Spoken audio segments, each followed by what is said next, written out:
The pillows are fluff thanks to Miss Emily. The couch is wide enough, join the family. It's all love while we laugh at Perp's criminalities. Hey, hey, hey, welcome to the Sofa Squad. Sipping from the cup at hey, hey, hey. Come laugh with the Sofa Squad. Can't roll my damn eyes hard enough. Oh, please, the puppies need me. Ooh, oh, please, my body is rejecting none of that fancy credential stuff. I'm just here for the cringe binge.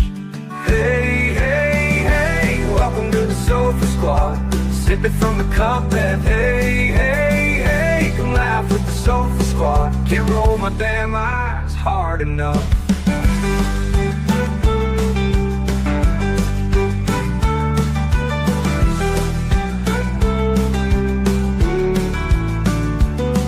Oh please, the puppies need me.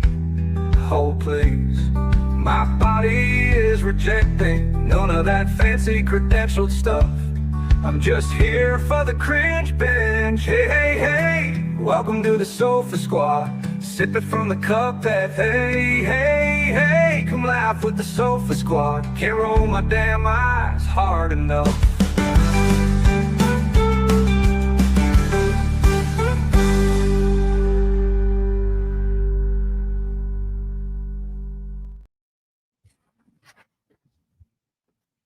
Hey, hey, hey, welcome to the Sofa Squad. Doobie doobie doobie. Hey, hey, hey. Come laugh with the Sofa Squad. Hello, everybody. How are y'all doing? I hope y'all are doing wonderful. Drop a number one if you can hear me. Pretty, please. Thank you, Annette. Thank you, Shannon. Welcome all the mods, the friends, to the station, to the sofa. Hello, Stephanie. And even though you're not the other Stephanie, we still love you just as much. It was so funny today. I was with Shayna, and I'll tell you about that before we get started. And we were in Tennessee, to go to Megan's thing, but it got whatever. And so we went to breakfast, and we were talking about just different creators, what they're doing. And I was talking about Stephanie Harlow at CrimeCon and meeting her. And when I said Stephanie, she was like, Stephanie Harlow or the Stephanie? She was like, or the regular Stephanie? That was so funny when you're like, it's just me, the regular Stephanie. Oh, I hope you're doing good. I hope everybody's doing good. So tonight we're going to be, several of you sent me the thing. Thank you for doing that. The new motion with or that Lori Dable did. I have not even read through it. I shouldn't say I read the first few things of it. And when I saw how saucy it was, I was like, okay, I'm not even going to read it. So I was like, I'm just going to go live and read it tonight. Nonchalantly. I love that. So everybody's doing well. Very quick little homework. I always say that. Let's just call it homework instead of housekeeping. I don't know why. Housekeeping sounds better though, doesn't it? Homework sounds like very foreboding. So a couple of things real quick. So, hey, Jenny, hey, Tux, hey, Emily, hey, Indy. Sorry, I just got my, hey, Audra. I just got my screen updated here. So, hey, allegedly, thank you for sending me the thing today, allegedly. As you can see, we're going to read it. So we went to, like I said, we're in Tennessee. This is the quick tea on that. I'm going to do a post, put it up or whatever, right? So we went to baby Evelyn's grave, and I got some pictures of it. This is what, obviously it's very sobering, right? One thing that really stood out to me is her gravesite is, I don't want to say it's off by itself, but it's almost like this whole big area and it's just hers in it. And they planted trees around it. And it was just so touching. All this little stuff was around there. We put a little shark that played that song, Baby Shark, and we left it playing. It's like, you can imagine, right? Lots of little things, stuff on there for her. And like I said, it was just seeing her little picture on there and in person. My God, right? So then we did a drive-by on Megan's dad / grandmother's house just to kind of whatever. Nice part of town. Again, place looks very put together, right? It's just like, again, that part just kind of blows my mind. Then we did a drive-by on what is the last known address of Megan's mom, which was either an apartment complex or the county jail next to it. You kind of do the math on that one, right? And then we met a waitress who confirmed that yes, the little tiny courthouse is where the thing was, the trial. She said a lot of people were out there protesting. One of her coworkers is supposed to send me pictures of the protest stuff, so we'll see if they do or not. And so then I packed up and left. So it was just, I got to kind of digest it because I was on the road. Then I got here to the new place and all that kind of stuff. But yeah, I was just like, it's just so weird when you go see these places in person, and which I rarely do.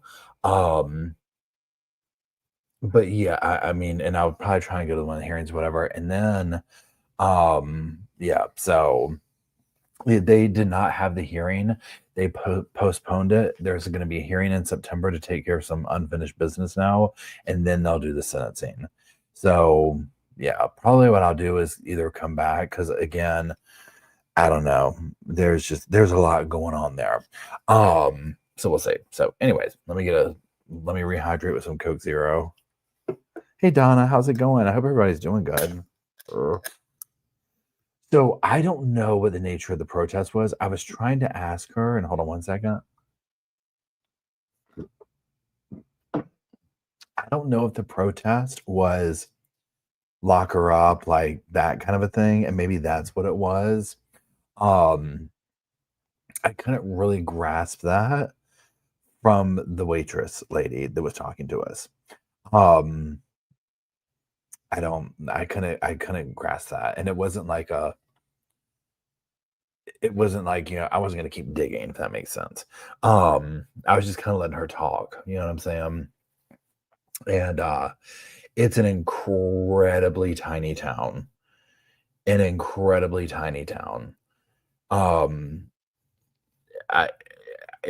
a very tiny town. The mountains and stuff, drop dead gorgeous. There's definitely a lot going on. There's definitely the vibe of an underbelly, if you will. There's definitely that vibe. So, and I mean, I left the hotel early. I would just say that I was like,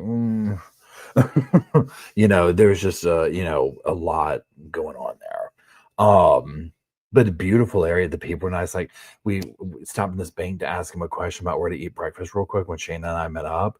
Lady came running out. Okay, y'all just walk up here and go over here and go behind here. We walked over there down the road, walked in. Now people were kind of like, it was a little bit of a record scratch, stop, everyone turn and look kind of a thing.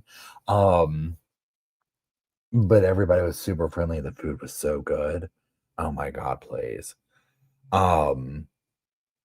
So yeah, there's just a lot going on there. But when I say we went to Megan's house, like when you go past it, like you it's there because if you followed it, you can tell like that's her grandmother's and up the thing is the dad's. But I mean, again, the same thing. If you follow the case, and where you're kind of expecting squalor, no, and it's still. I was like, they have a very nice plot of land. It's very well taken care of. We could not see the how do you call it? The her Megan's Playhouse.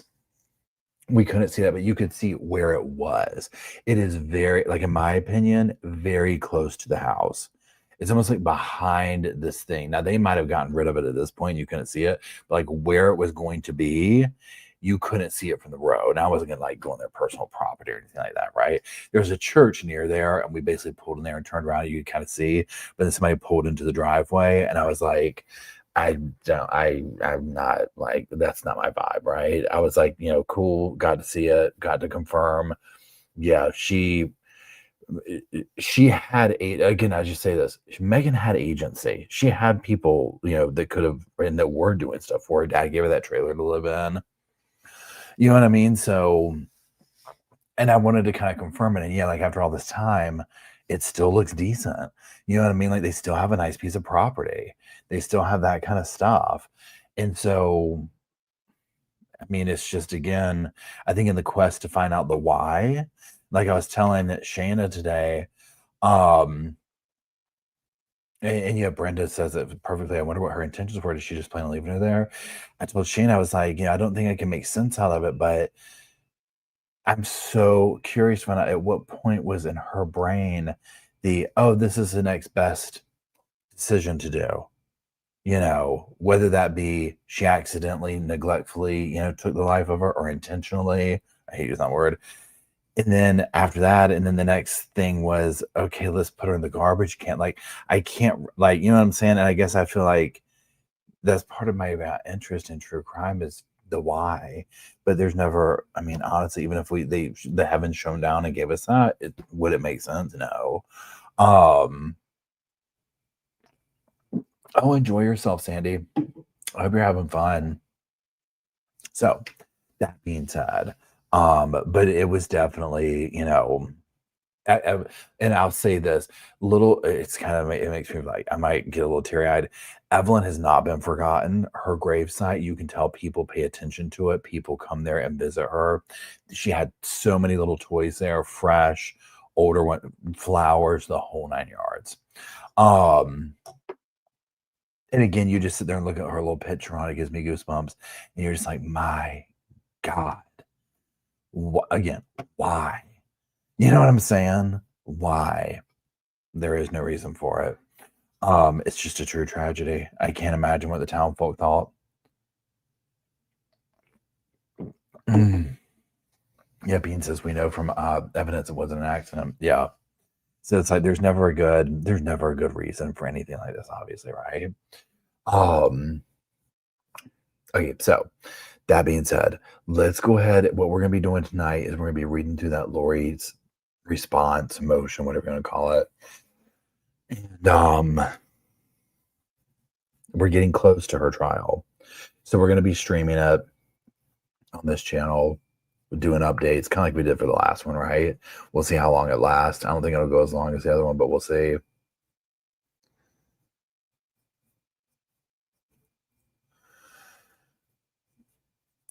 Yeah, somebody help me confirm. Crystal asked, I believe she was. Crystal said, I haven't followed to a case. Wasn't the baby alive when she still put her in the garbage can? Y'all, did they ever confirm? Because I can't remember. Didn't they confirm that the baby was alive when she put her in the garbage can? I feel like she was, but I don't want to say that incorrectly. I'm sorry.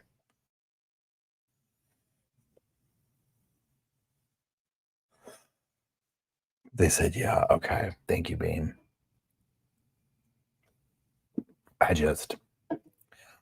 can't with that.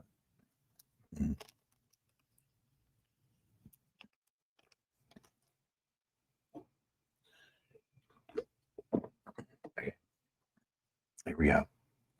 So let's find, where is she at? Where do you go? Please help.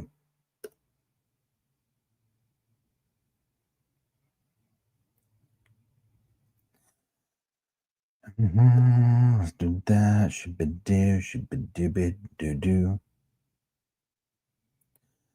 Let me come over here. Should be do.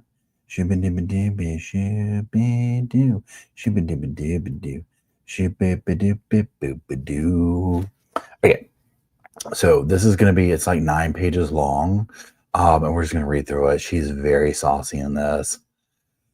Hold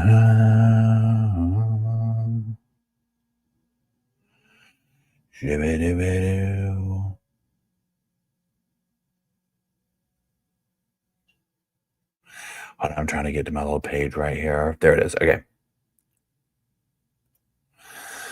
Okay. Lori Daybell. You already know. Let me wait. Can y'all hear with that thing going? Hold on, where y'all? Can y'all hear with the air just kicked back on? Is it too loud?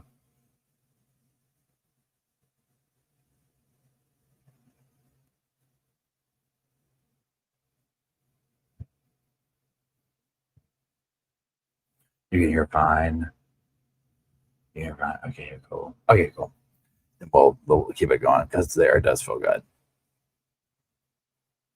Okay, so here we go. So Lori Daybell requests hereby files her reply to the state's response to her motion for new trial and moves this court to grant her a new trial. This reply is filed pursuant to the prosecutions provided by Rule 24.1 of the Arizona Rules of Criminal Procedure. The Fifth Amendment Due Process Clause of the United States Constitution, Article 2, 424 of the Arizona State Constitution. This reply is accompanied by the following memorandum of points and authorities. Okay, so let's get into it. Memorandum. This is the first part that I read, this first little paragraph, and then we get all the way through it. Memorandum of points and authorities. Facts. The prosecutor, Trina K., simply stating that she did nothing that violates rules and laws is not an acceptable remedy for what is reality. The defendant's rights to choose her religion and right to interpret that doctrine are legally and federally protected rights. This defendant's religious beliefs are not fodder for this court to use against her. This defendant is protected from persecution by the Constitution of the United States of America. This defendant's interpretation of her religion is not a subject this or any other court has the right to dismiss or discredit or use against this defendant. Clearly, during this trial, the judge, as well as the prosecutor, violated the Religious Freedom Restoration Act, 93, and this defendant's right to be free from bias and prejudice. Trina K. continually raised this defendant's religion and interpretation of religious doctrine throughout the trial. I'm going to come back to that because I have something to say on that. Ms. K questioned non-expert witnesses about this defendant's religious doctrine and interpretation of that doctrine. Ms. K made repeated references to her own assumptions that this defendant had misrepresented the Mormon doctrine. Hold on. The defendant is guaranteed to be free of government persecution, bias, or interference of my religious beliefs. I like how she kind of switches around there. Now here's the thing. I literally just had to pause there. I can't even go any further. The fact that I get that she's going to try and do what she's got to do, whatever, right? The fact that she's bringing this up and pointing her finger at the prosecution for this, I'm like, seriously? Are you serious? This is like shocking to me. I mean, this is so turned out. This is on page 2. Okay, let's keep going. I have to say it or I'll forget it.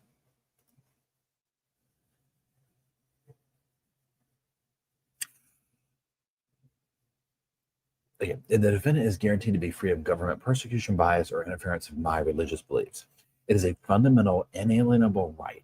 That right is not subject to the practices promoted in Maricopa County courtrooms, which clearly considered both this defendant's religion and interpretation of that religion to be subject matter that played a determining factor in how the court treated this defendant, exerted authority over this defendant's self-representation, and ultimately and most significantly promoted my prosecution.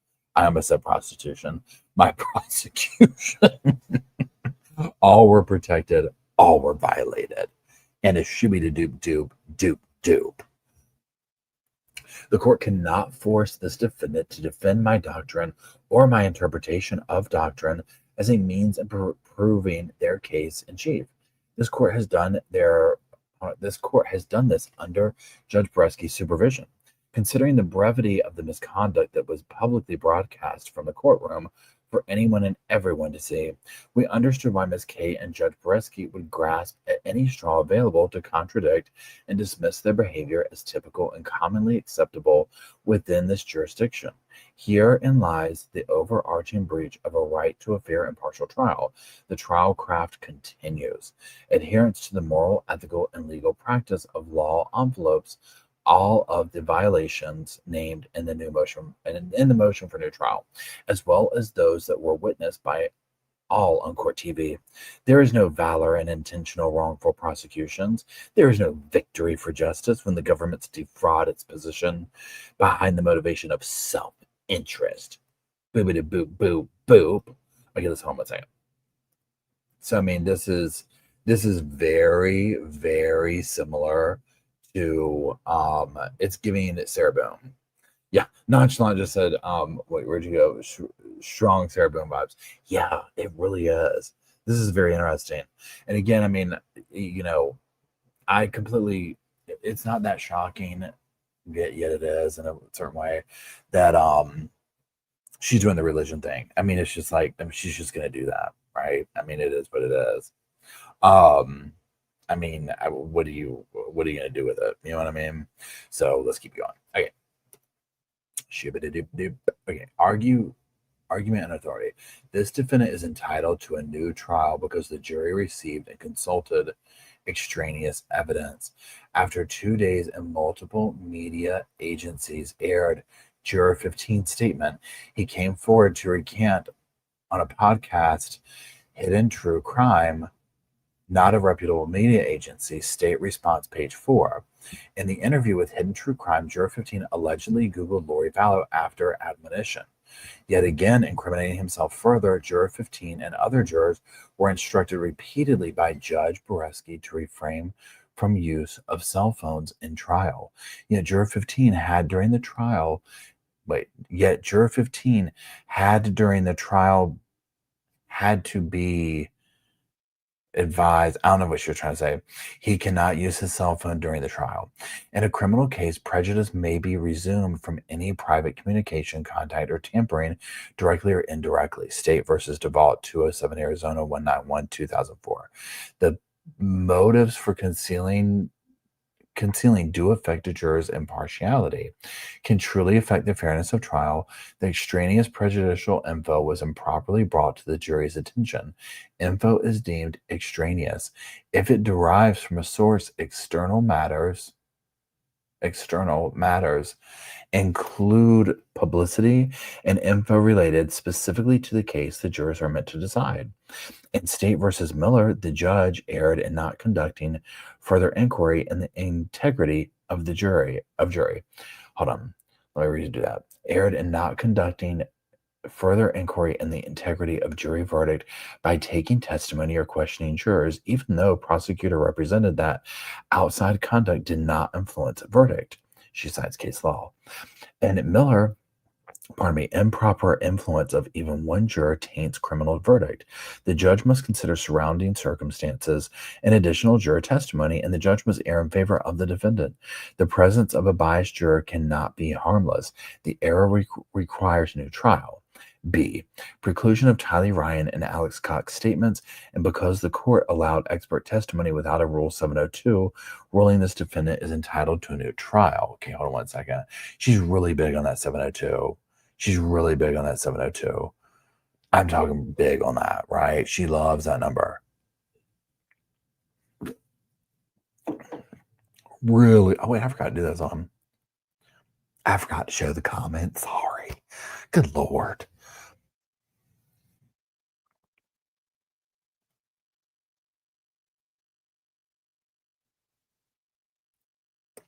Detective Coons did, in fact, utilize certain aspects of the statement of Tylee Ryan and Alex Cox to determine the alleged expert testimony. Forensic ballistic and bullet trajectory analysis is highly technical, are subject to peer-reviewed research and to a degree of standardization. Ballistics testimony requires specialized expertise. A police practice expert is not qualified to give such a conclusion. This expert is not trained in ballistics and thus cannot analyze the trajectory of bullets fired.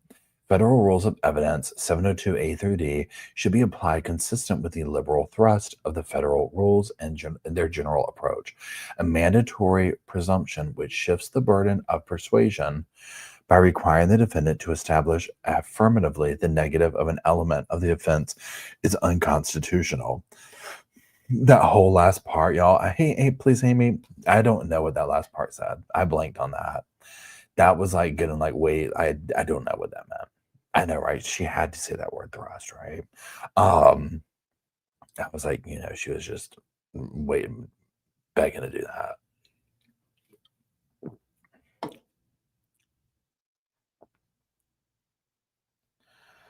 Okay, hold on.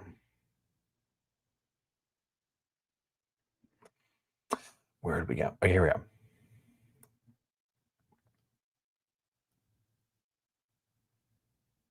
Discovery violation that occurred in the middle of trial entitled this defendant to a new trial. Jimenez versus Chavez reversed and remanded the state discovery violation. 1, the importance of the evidence. 2, the surprise or prejudice to opposing party. And 3, violation was motivated by bad faith. And 4, any other relevant factors. In addition, the disclosure is no later than 30 days before trial. 234 Arizona 448 2014. Failure to inform and controlling evidence and the prosecution's duty to present all material evidence was not fulfilled and constitutes a violation of due process. Materiality standard for Brady claims is met when favorable evidence could reasonably be taken to put the whole case in a different light as to undermine confidence in verdict. She lists the stuff there. Pardon me. Brady violation occurred during undisclosed evidence revealed when prosecution introduced in trial testimony that knew or should have been perjured. Kyles versus Whitley lists all the stuff. In U.S. versus Bagley, the Brady rule requires the prosecutor to disclose favorable evidence. If suppressed, deprives the defendant to fair trial. She lists the numbers. Impeachment evidence as well as exculpatory evidence falls within Brady rule. The government's failure to assist defense by disclosing info that is helpful in conducting cross-examination is a constitutional violation which deprives the defendant of a fair trial. I mean, I'm sorry, I'm probably tired and I'm not wearing my glasses, but y'all, it's like, I mean, this is like very weird for me I don't know, it's like, it's weird. Like, it's almost like it's written odd. You know what I'm saying? I don't know. I don't know how to say it. It's just odd. Granted, I think some of it's like user error here or whatever.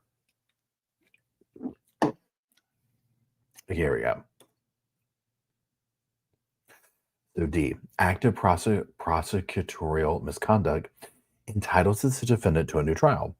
In U.S. versus Charlie, presentation of evidence is neither trivial nor fleeting. And lists the numbers. The evidence comprised nearly the government's rebuttal case. The government continued to highlight prior incident in closing argument. It is impermissible for the government to argue in closing that such evidence reflects the defendant's character. Error is not harmless as to prosecutor's failure to provide reasonable notice of its intent to use other acts' evidence. The defendant was not able to investigate the evidence and prepare cross-examination of rebuttal evidence. In the matter of Martinez, the conduct of an attorney who, as a prosecutor, made comments in closing arguments in which appealed to jurors' emotions and persisted with line of arguments, which violates rules of professional and conduct prohibiting lawyers from engaging in conduct that is prejudicial to the administration of justice. I mean, I feel like is it just me? I mean, this is like, this sounds so odd. Okay, Jay says, it's not your reading, Paul. Lorraine over at Hidden True Crime had a rough time understanding her. I think some of it's like the run-on sentence part of it, and then some of it's obviously just legal jargon that's, you know what I'm saying? Just legal jargon.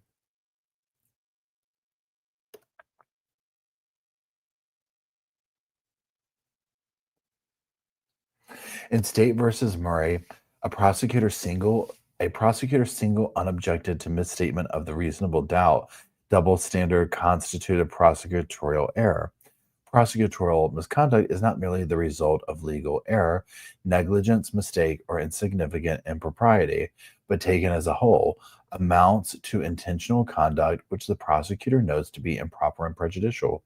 A defendant is denied due process of law when a prosecutor knowingly presents false evidence, whether it be by document testimony or any other form of admissible evidence which is not limited impeachment. E. Judge, let me scroll down. Judge commenting on the evidence during the defendant's cross-examination showed a lack of impartiality and entitles this defendant to a new trial. The state is misleading the facts that Judge Komoroski deprived the defendant almost all motions filed to the courts. The defendants remember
Can y'all hear me?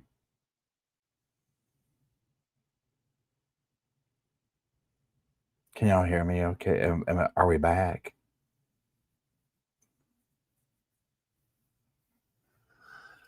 I'm from the portal.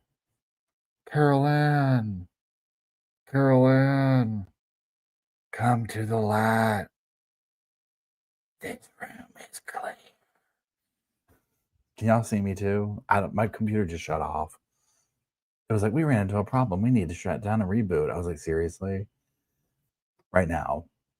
I'm page 6 of Lori. Okay. Let that be a sign right there. Let that be a sign. Even the computer was like, I don't know what he's trying to read, but we just need to recalibrate here. Okay, let me find this.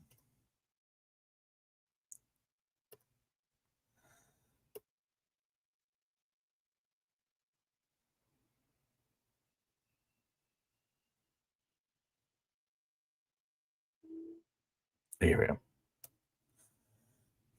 Let me find y'all again.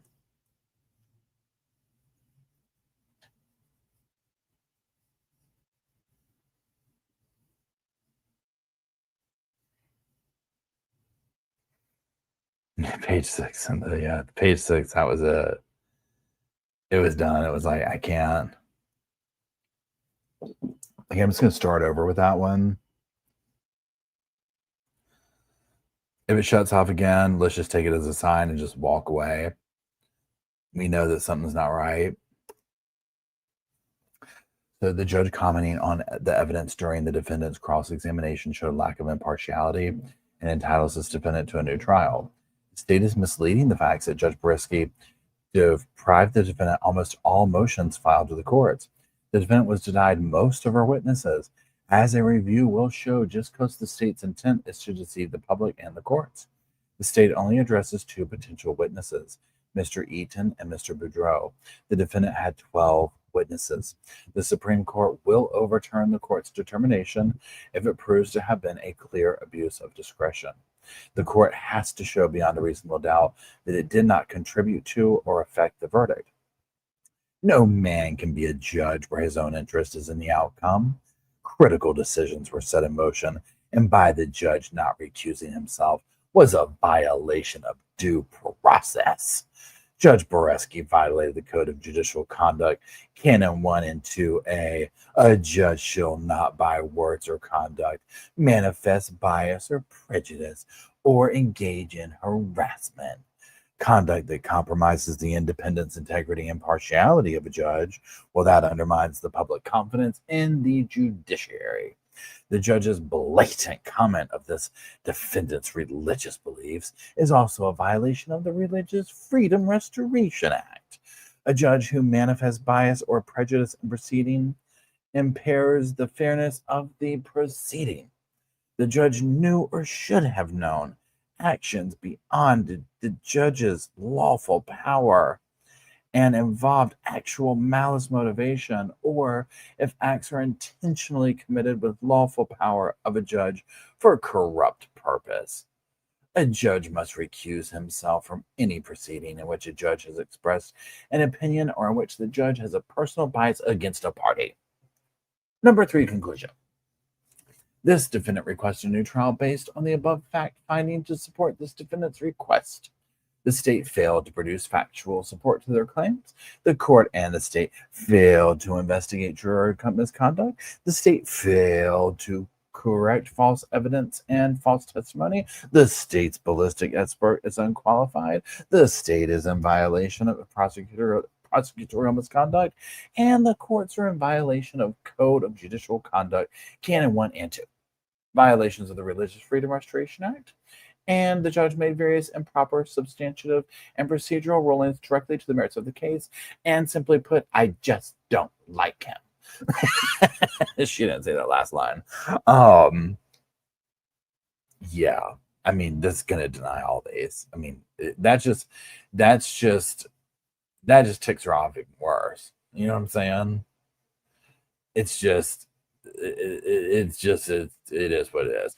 But again, I don't think that she cares about that. This is literally some of the truth, and it's not like her trying to divulge the truth. And again, this is my opinion. I don't know. I'm not a professional, any of that stuff.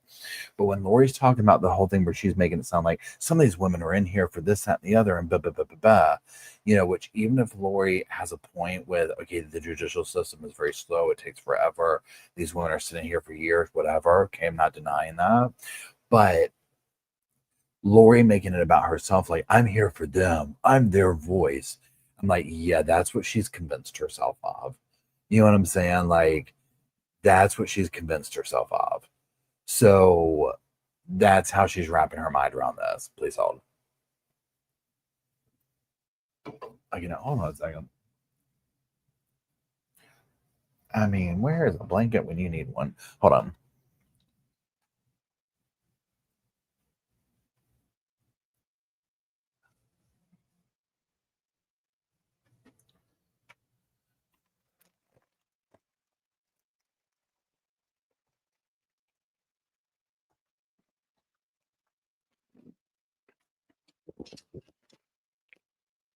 So y'all just hold on one second. I'm over here.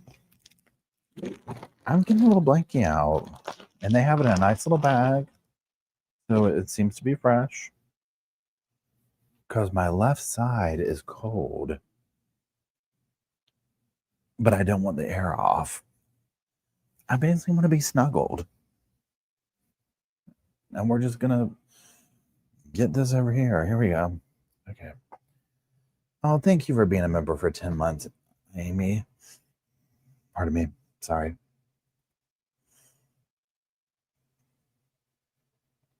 Julie's Miracle. Thank you, Julie. And Julie says, I know I'm off topic, but have you also been with the idea that I'm just waiting for Lori to send us all the there? Aaron Patterson, like, growing with your family. Oh my God, I know, right, Julie? Oh, thank you, Peachy Keen. I mean, the fact that, I mean, how many times we're going to use family tragedy in these cases, right? Now, in the context is being used not like legitimately a family tragedy, you know what I'm saying? It's almost like they hear each other say it and they run with it. Anyway, hold on, let me find y'all. Okay. Yeah, so I'm not at home right now. I'm still traveling, making my way downtown. So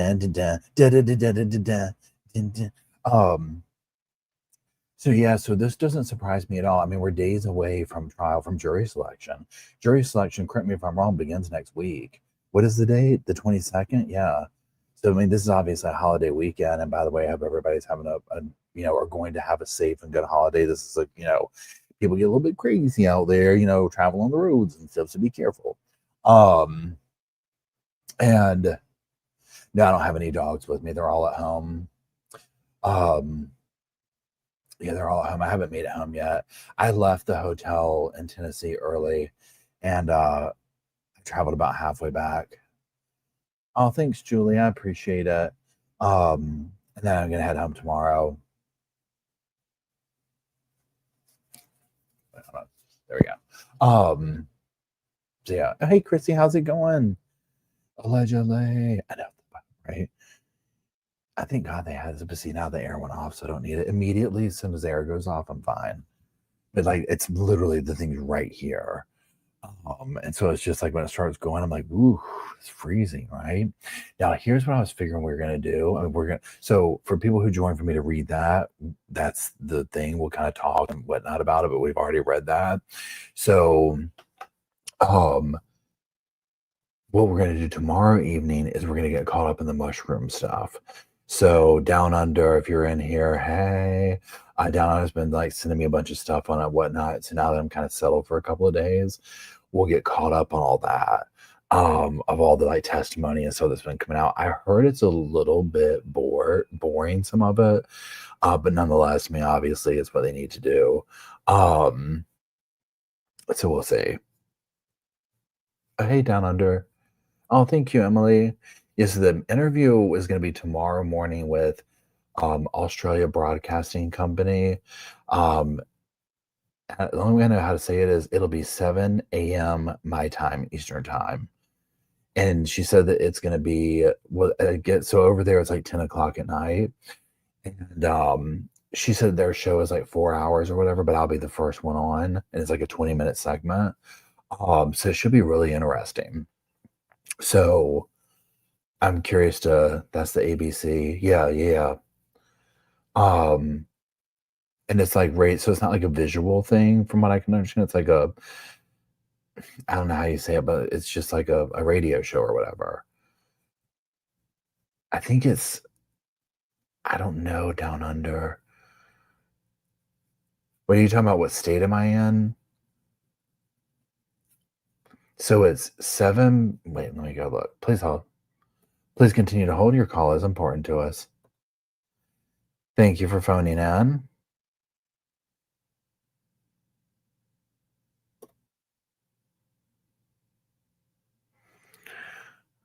It'll be in 2200 A.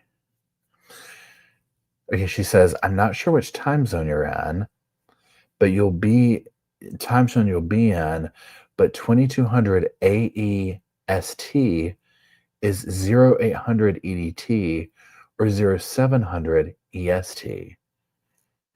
So let me find y'all again. Australia AEST.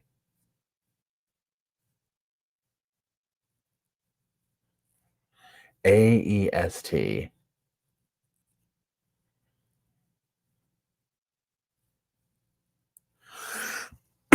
Pardon me. 7 a.m. your time. Okay.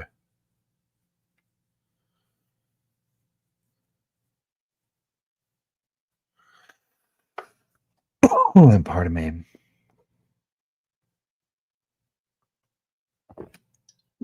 Mm.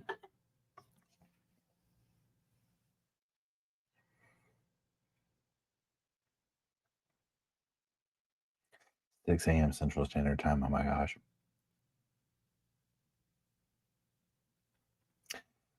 That's an unbiased one. Okay, cool. Yeah, 7 a.m. So I'm gonna set that. I mean, I'll probably already be up, right? I get up so early. So we'll see.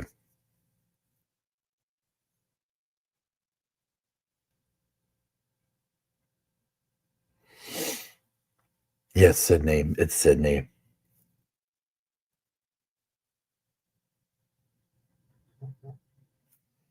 Cinebase says Megan Connors did a show all about Laurie's death. Oh, I'll have to check it out. Pardon me.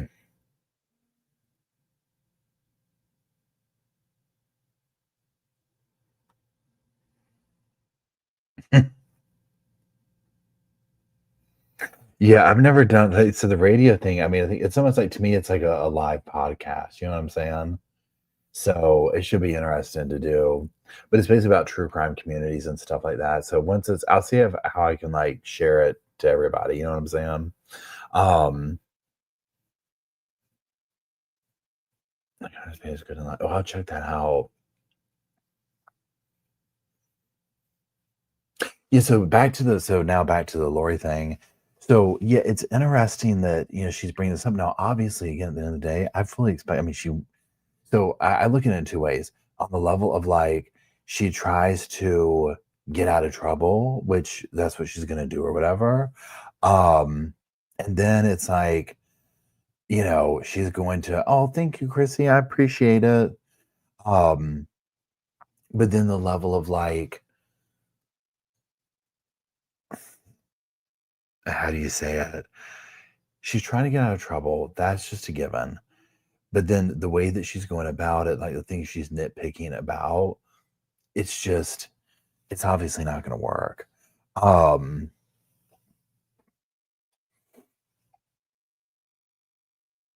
and I think that they're going to sit there and just, how do you say it? He's just going to deny it. It's going to tick her off even more.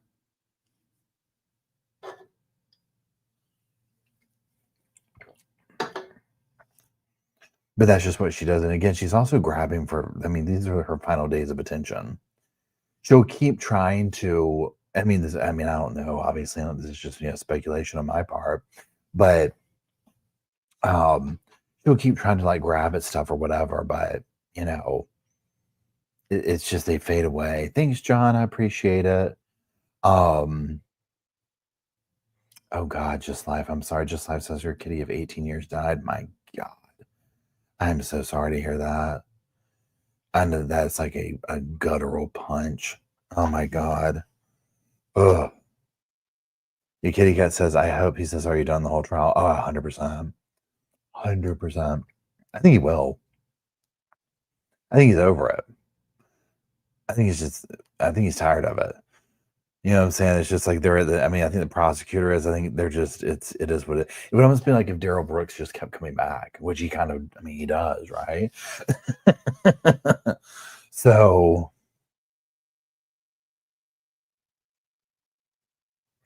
oh, Jay says Hillbilly Crime is covering that sheriff that shot the judge in Kentucky.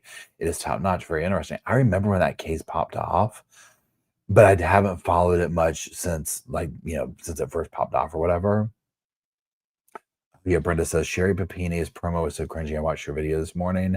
Ugh, I can't wait for that.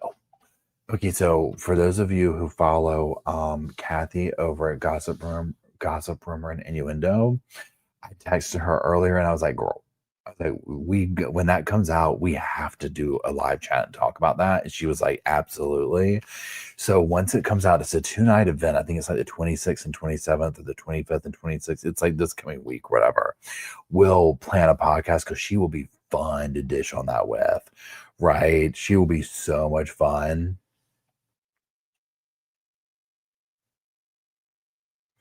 Can we cover share with me after? Oh, 100%, Jenny.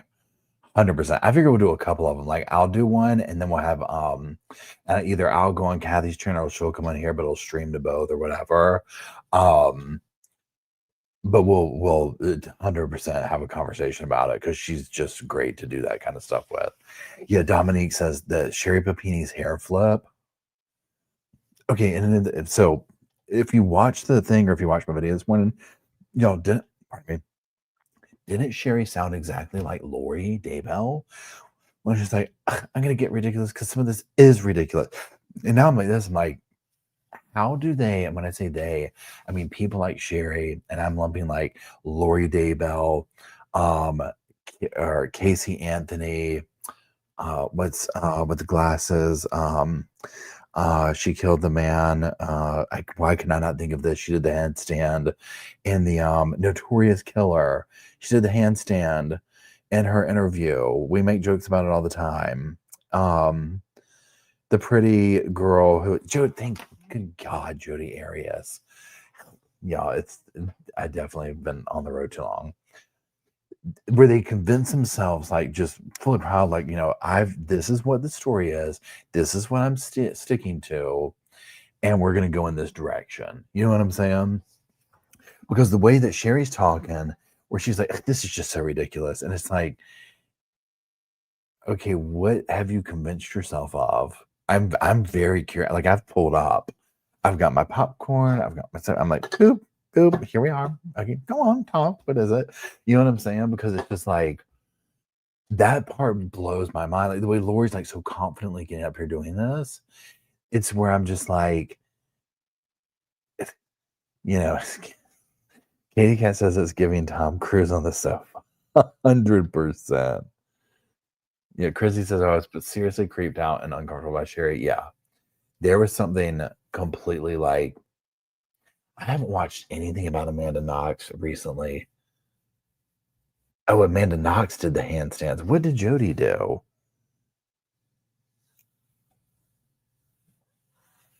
Oh, hey, piano gal.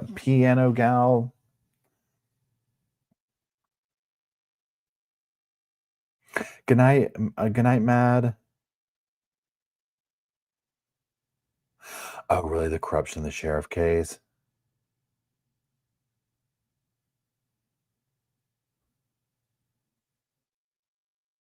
Jody did too. Jody did handstands too. Yeah, what did Amanda Knox did something too. Because now that you say that, I remember that, but I don't remember what it was. We might get a handstand out of Lori. We might get one. Yeah, that's right. Jody was singing. I remember that. Oh, that's right. Amanda was making out. Okay, I remember that part now, where Amanda was like all snuggly wuggly. I can remember like back in the day, I watched so many things on the Amanda Knox thing, and I went back and forth with it about like what's the this and the that and the blah blah blah blah, blah or whatever. But now I don't know even where that left off at.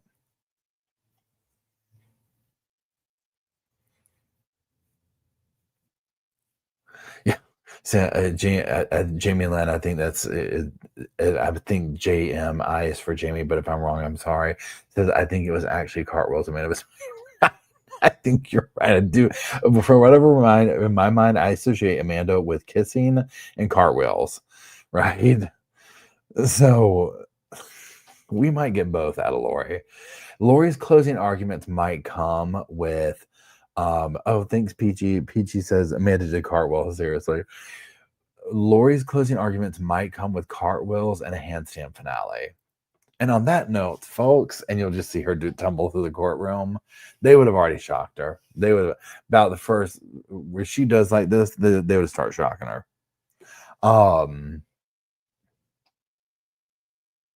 Yeah, I was watching some video clip on YouTube this morning, and it's where you know how do you say it? What do you call that thing where the cops they hold the cop and they go okay, taser. Yeah, my brain's shutting down for the evening. So where the cops do the thing where whatever was they go taser, taser, taser, or whatever. And I don't know if they're cops or they're guards or if they're both or whatever. So they're showing different people doing it, and it's like I'm like, oh my gosh, I cannot imagine. I cannot imagine. I'm just thinking of that because of Lori's belt that she's going to be wearing. Oh yeah, Brenda. So the girl who killed the bride, yeah, what is up with her? Because didn't she got the full book thrown at her? Full book thrown at her. Jamie Komoroski. Hold on.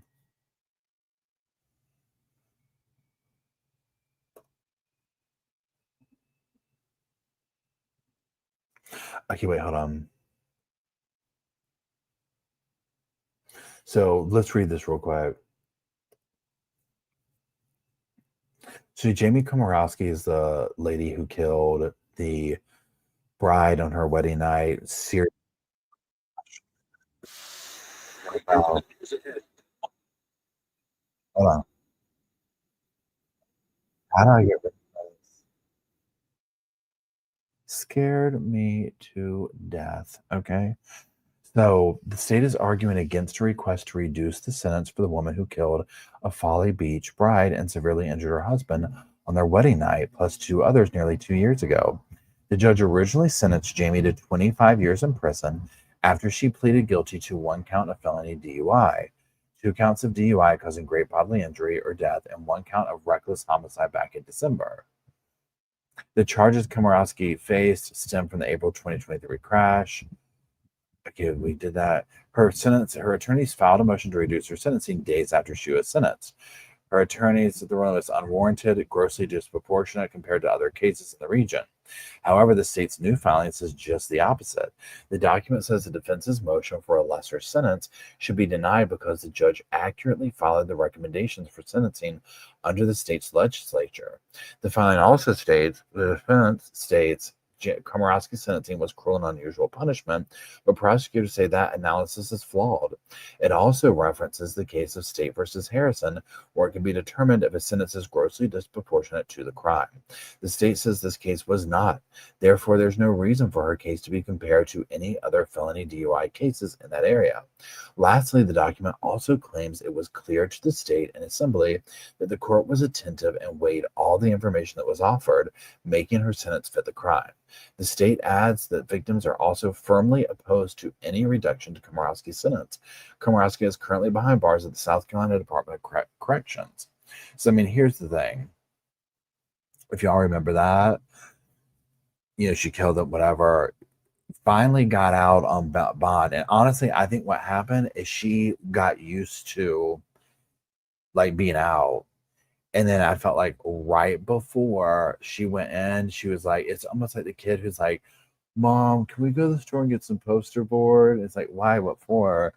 I got a science project due tomorrow. What? Tomorrow? How long have you known about this? That was the vibes that she was giving when she was trying to throw together a thing. She's like, I've really been changing. I want to help people. And it's like, she very genuinely came across as insincere, and her remorse did not translate very well in the courtroom, in my opinion. I don't know her at all. And so there's that. But I feel like if we could see that through the television and pick up on that, pardon me, the judge could probably in person very much pick up on that. Right. So yeah, I don't think she's gonna, I don't think they'll overturn that at all. Vamp, I have not. I don't even know if I'm not sure if I've heard of that one. That sounds familiar though. Oh yeah, Cinnabay. I remember her. Yeah, Cinnabay says, remember her dad bragging about the lorry's hot to trot. Oh yeah. Oh yeah. Yeah, Chrissy says Jamie's work is pardon me, but she's being fed in the fact that she took someone's life. Yeah, she was the thing she was worried about. I just don't think it. I don't think the severity of it sunk into her, even when she was behind bars. I mean, she was planning her own wedding, right? And I understand it's like human survival, regardless of whatever. She's going to want to figure out the best situation for her own self. I get that. But I mean, I do, they're just in it. There is no level of genuineness in that. So whatever. But yeah, thank you for reminding me of that. I'm glad to. Some of these things, there's so many cases that we follow and come across, you kind of forget about them, and it's like, oh wait, huh? What's going on with that one? Yeah, I'd like to know. It's hard. I'd like to know how her time behind bars is going. What is she doing?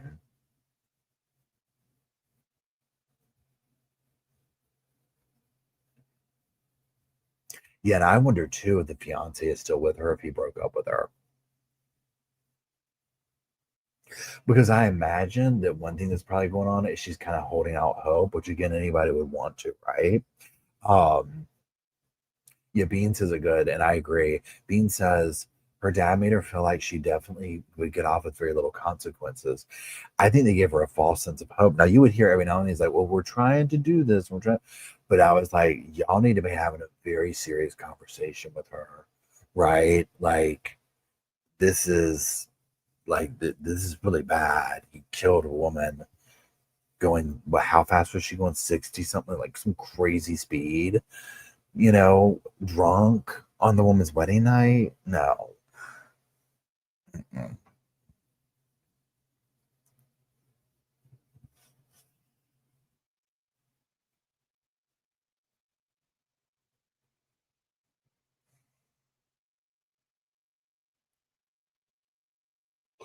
Excuse me, sorry. 64 and a 25. Wow. Yeah.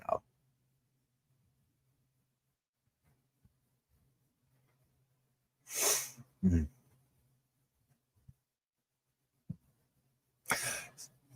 So again, next week we're going to be prepping for Lori Daybell's jury selection. I don't think anything's going to postpone it. I don't think they're going to overturn anything. I think it's going to all be going through. And I think in the next, what was it, June 1st, we're going to be, like it's going to be happening. We'll be streaming it. We'll kind of do, like we do with the streams and whatnot, and we'll just keep them going, and do updates in the main channel, and then see what other cases are going. Brian Koberger, there's been like a stall to that one, or not a stall. They're trying to get a postponement. Donald Adelson stuff's going on. I mean, it's just these cases, these major cases that get all tied up. I don't know what's going on with what is her name? She poisoned the husband and wrote a book on it. Oh, well, Stearns, yeah, 100% Stearns. Oh my God, please. I'm curious to see, but see, I have a feeling that isn't Stearns' case, or did it? I can't remember. Isn't it getting postponed, or am I wrong on that?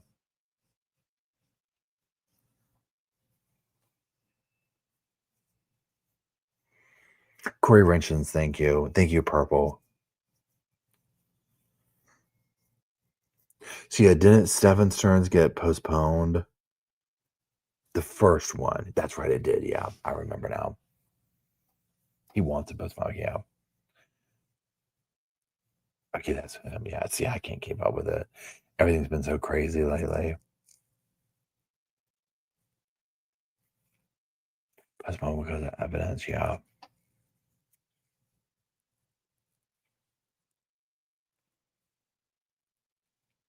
Yeah, Stearns is just, that's a whole other level. Oh yeah, the Ghost Adventures guy. Oh my God, that one too.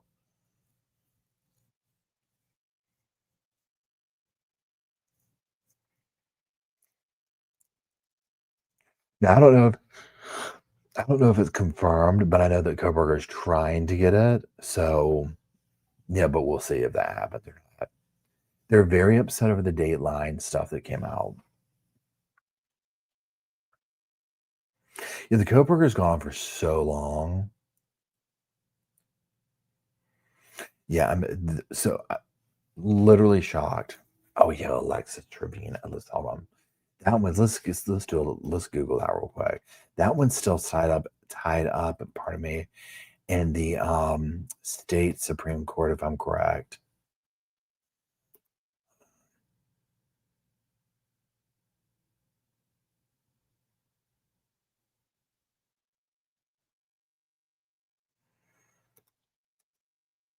Let's do New Mexico.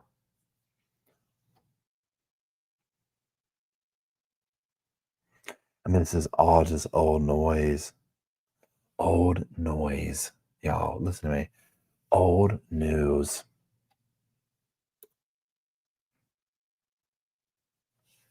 Yeah, I don't know how Jen Soto got out. I'm so curious to hear the evidence that comes out, because I feel like, and again, like, I mean, I don't know how exactly it works on this level, but I think we'll be able to see, pardon me, I think we'll be able to see when that, like, we'll kind of be able to tell, did she get a deal?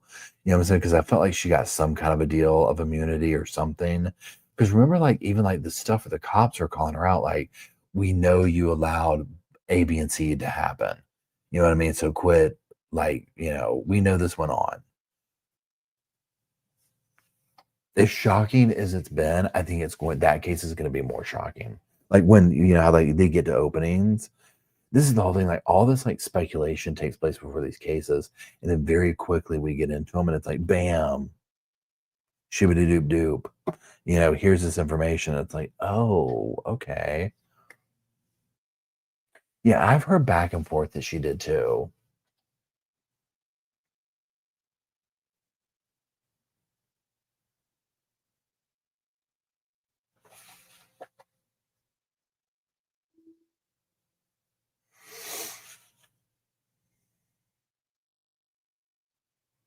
Yeah, I don't know where Jen Soto is now. Because imagine being her. Like with all this that took place, it's like imagine like being her, like it's like is she just get up and go to work? Like is she like do people harass her? You know what I mean? Like, I mean, but this kind of level of like, pardon me, pardon me, information that's come out of like what was going on behind closed doors and excuse me, what she did or did not allow happen and all this kind of stuff. It's like imagine like going to work. How what I mean? It's the same with Casey Anthony.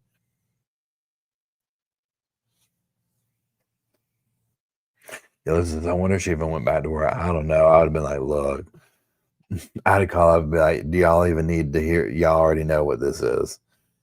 This ain't no 2 week notice. I mean, I can try and help y'all out, but we ain't coming back. I need a job in the back somewhere, something. We can't be doing no public facing stuff, right?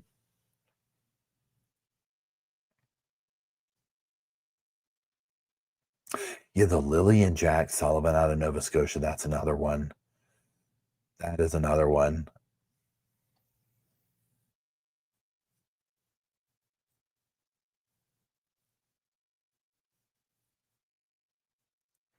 Oh, the ball guy. What was his name, y'all? Brenda said, who's the ball guy who represented himself and said he was framed for killing the reporter? What was his name again? I don't remember. Y'all know who I'm talking about? Hey, Debbie. I can't remember it off the top of my head. But yeah, that was another one where it was like where he took the stand himself. And it was crazy. Yes, Robert Tellis.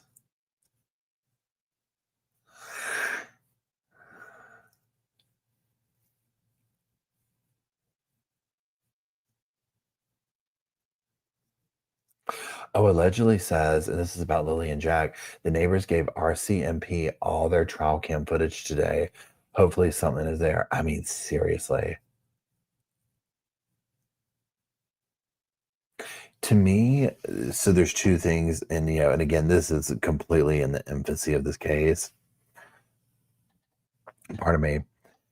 So if you go back and watch the interview of Classic and Sincere's adoptive parents that have been since sentenced, charged and sentenced with the case or whatever, because again, that's another case of two children disappearing.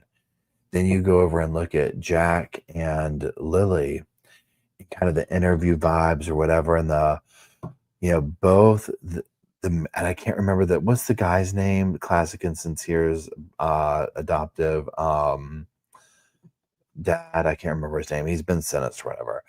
And then Lily and Jack's the dad and they're the boyfriend, where they both say that I ran and got in the car and drove around and looked. And one thing I keep asking, I need to go back over the timeline and look, because and I'm now going to just specifically talk about Lily and Jack. So when the dad is like, I went and jumped into the car and started driving around looking at things, but. And what I'm thinking, okay, is that while like immediately she called 911, or you ran and did that and looked around and then came back and then y'all called? Like, when was 911 or whatever it is in Canada? When was 911? When was 911 called? You see what I'm saying?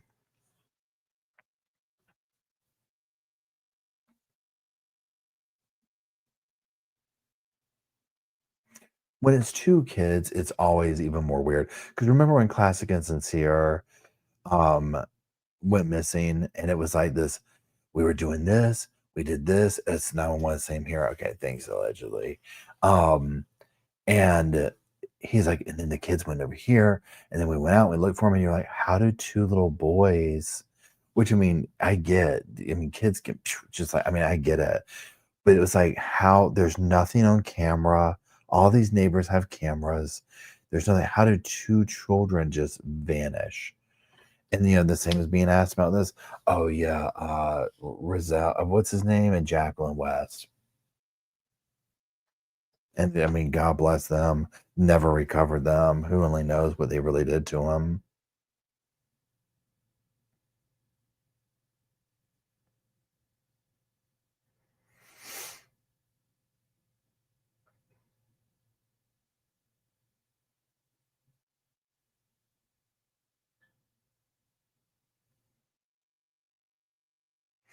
Dominique says the stepdad's not allowed near the baby. That's the other thing too. I mean, because remember, or I'm sorry, remind me, isn't didn't she block him? Like, isn't the mom having nothing to do with the dad now? I know she's not staying there, but it's like I saw something else where it was like she blocked him or something like that. And I'm like, I mean, because I sit here and wonder too, like, was this a scenario of maybe a neglectful situation, the kids got into something happened, and like what if it was like the dad who did something that left something out, and so the mom is over here like, I can't believe it, like, I'm out of here, I'm blocking you, but we're almost like we can't say anything, because if we either of us say something, we'll both get in trouble. So we're gonna have to both stick with the story, but she's like knows it's like, see what I'm saying? Like, I try and come up with the different scenarios. Oh, Jessica comes up with a good theory. Jessica says, Mom, cut and run. She's setting her fall guy up and trying to wash her hands. Not a trace of the boys ever found. I wonder what the mom knows. How do you just leave? Yeah, I mean, that part is weird. But did CPS tell her? See, this, I don't know all the facts to it, so I shouldn't even be talking about it. Didn't CPS tell her she had to? Or is that am I not hearing that correctly?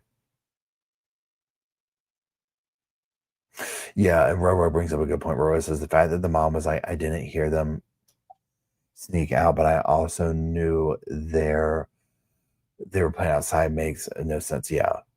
That part too, like I saw several I don't know what you call it, like body language people, whatever, pick up on that. You know what I mean? Like some of the stuff or whatever, and you have to kind of wonder, whatever.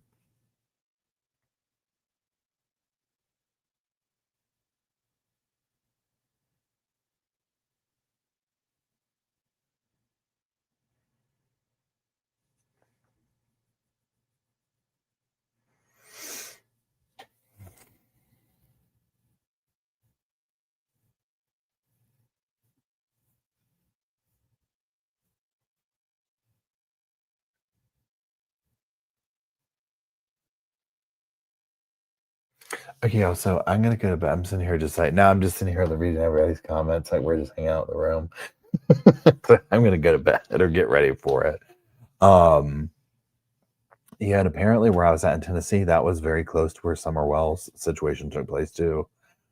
I didn't know like the Megan Boswell and that had that overlap with the Summer Wells situation. Um, yeah, it's just heartbreaking. So yeah, so what we'll do is I'll line up everything tomorrow for our thing. Hold on, wait. Annie, and thank you, Annie. Annie says grandma could have brought to res camp, not wait, hold on, please hold. Brought to reservation camp. RCMP not allowed on the res without using the mom fled. Okay, gotcha. See, I forget about that dynamic. Excuse me. I'm sorry. Okay, so yeah, what we're gonna do, y'all, is I'm gonna go to bed. I'm tired. Thank y'all for reading through that with me. Thank you, mods, for fluffing the cushions and the pillows and all that. And then tomorrow night we'll get caught up in the mushroom stuff. So I'm excited to go through it all. And that's it. And I'll let you know how the whole thing goes tomorrow morning. So that's it. I appreciate y'all. Thank you for hanging out, reading through that with me and chatting and keeping me company. It is greatly appreciated. So yeah, Piano Gal, I usually get, well, I mean, usually, so it's 9:15 my time. This is like I need to basically just be doom scrolling because my brain is like done. Now, granted, today I've been on the road, I've traveled, you know what I mean? Like I'm just tired. Then I went to the gym when I got here. But But yeah, usually by like 7 or 8 o'clock is when I'm kind of like getting comfy on the sofa. You know what I mean? So yeah, I'm kind of a nerd like that now. I wasn't in my younger years. I had fun. I know how to have fun. Now I'm just old and tired. The being in bed early is like my wild time. But yeah, I get up super, like I was up at 4 o'clock this morning, or 5 o'clock this morning. And like, let's go. So that's it. I love y'all. I will see y'all tomorrow at some point. Y'all have a good one, and I will see you then. Good night, everybody. Here's our little song from Slow Morrison.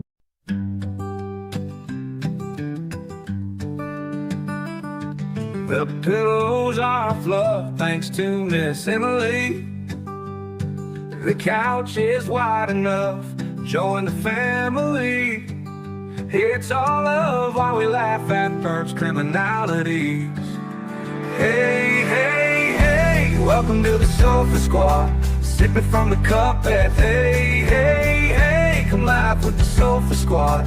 Can't roll my damn eyes hard enough. Oh, please, the puppies need me. Oh, oh, please, my body is rejecting none of that fancy credential stuff.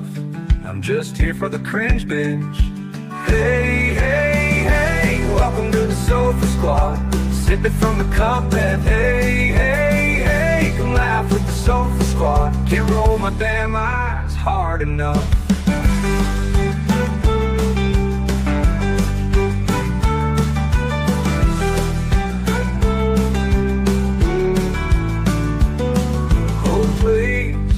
Puppies need me, oh please. My body is rejecting none of that fancy credentialed stuff. I'm just here for the cringe binge. Hey, hey, hey, welcome to the Sofa Squad. Sipping from the cup that hey, hey, hey, come laugh with the Sofa Squad. Can't roll my damn eyes hard enough.